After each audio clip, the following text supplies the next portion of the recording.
रूस के राष्ट्रपति पुतिन ने यूक्रेन संघर्ष को लेकर यूरोपीय देशों को चेतावनी दी। अगस्त के अंत तक हो युद्ध विराम, वरना होगा यूरोप में बड़े पैमाने पर विनाश।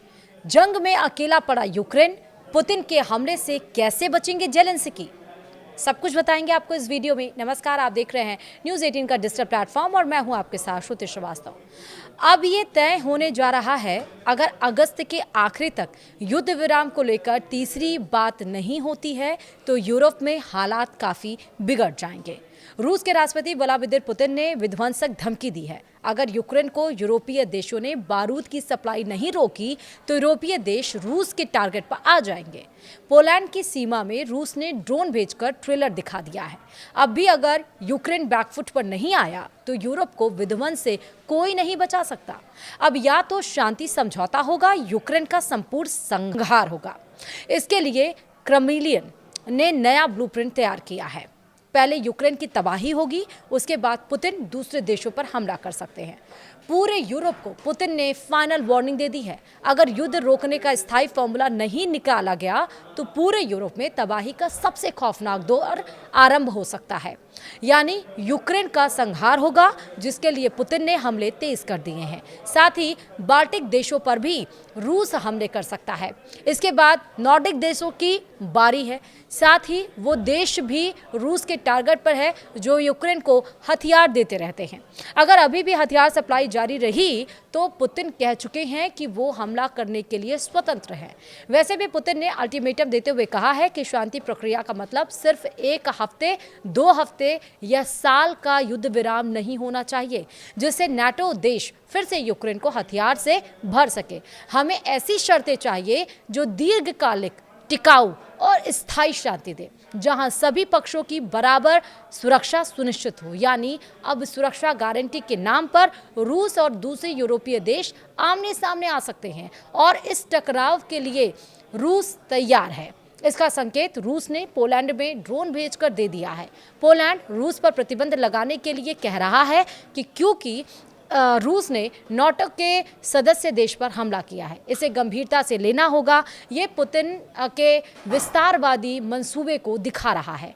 जिस जगह ड्रोन गिरा वो वारसा से 80 किलोमीटर दूर है और बेलारूस बॉर्डर से 126 किलोमीटर दूर, यानी रूसी ड्रोन पोलैंड की सीमा में काफ़ी अंदर तक घुस आया था, जिसे डिफेंस सिस्टम इंटरसेप्ट करने में नाकाम रहे। ये रूस के हमले का सिर्फ ट्रेलर ही हो सकता है, जबकि रूस ने इससे कहीं आगे की तैयारी की हुई है। इस बीच नाटो भी समझ चुका है कि यूक्रेन को सुरक्षा की गारंटी मिलना मुश्किल है। इसी वजह से नाटो देशों ने यूक्रेन को ज़्यादा से ज़्यादा और जल्दी से जल्दी सैन्य मदद पहुंचाने की तैयारी शुरू कर दी है, जिससे रूस की बौखलाहट बढ़ेगी और तबाही का सबसे खौफनाक दरवाज़ा यूरोप में खुल सकता है। यूक्रेन को सैन्य मदद अभी भी जारी है, जिससे वो लगातार रूस पर हमले कर रहा है। आपको बता दें कि वो कौन से देश हैं जिन्होंने लगातार यूक्रेन की मदद की। इस लिस्ट में पहले नंबर पर ब्रिटेन है, जिसने अभी तक 71,156 करोड़ की मदद की है। दूसरे नंबर पर जर्मनी है, जिसने 50,816 करोड़ के हथियार यूक्रेन को भेजे हैं। तीसरे नंबर पर फ्रांस आता है, जिसकी तरफ से अब तक 38,624 करोड़ की मदद की गई है। चौथे नंबर पर पोलैंड का नाम है, जिससे 31,512 करोड़ की सैन्य मदद यूक्रेन को मिली है। नीदरलैंड ने भी 20,331 करोड़ की सैन्य मदद यूक्रेन को दी है।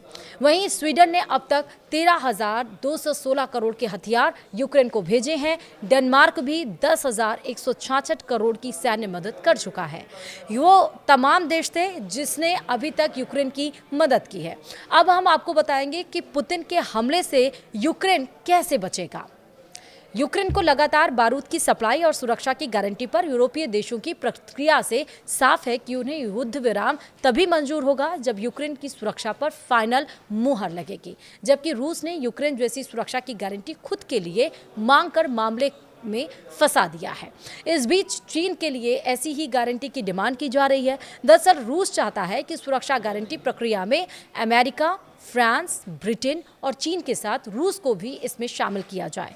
रूस को इसमें वीटो पावर चाहिए जिससे वो किसी फैसले को रोक सके, लेकिन यूक्रेन और यूरोपीय देशों ने इस मांग को खारिज कर दिया है, जबकि ट्रंप की कोशिश है इस महीने के आखिर तक युद्ध विराम हो जाए। अगर नहीं हो पाया तो भीषण युद्ध होगा।